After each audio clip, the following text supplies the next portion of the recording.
Hello everyone, welcome back to the channel. In this video, I'm going to walk you through an easy step-by-step guide on how to reset PDT on Webull. So to get started with a quick beginner guide on how you can reset PDT on Webull, and to get started, make sure you turn on the subscription button because it actually helps me out. So to get started with the guide, so the first step is to know the rules. So Webull allows one free PDT pattern per trade. So to reset every 90 days, the first thing to do is to you have to apply if you make a 4-day trade in 4-day trade in 5 business day with a margin account order $25,000. Then on step 2, you have to open the Webull app, then tap the Webull logo at the bottom, then go to the account settings or the help center. Then from there, find the PDT reset option.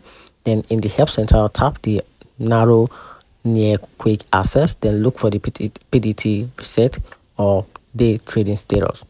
Then on step 4, you have to tap and confirm. So to do this, tap reset PDT, then read the warnings and confirm the reset. Then your day trade count will be cleared. Then on step 5, you have to avoid future PDT flag. So limit your day trade or switch to a cash account, which is no PDT rules, but you may wait for fund to be settled.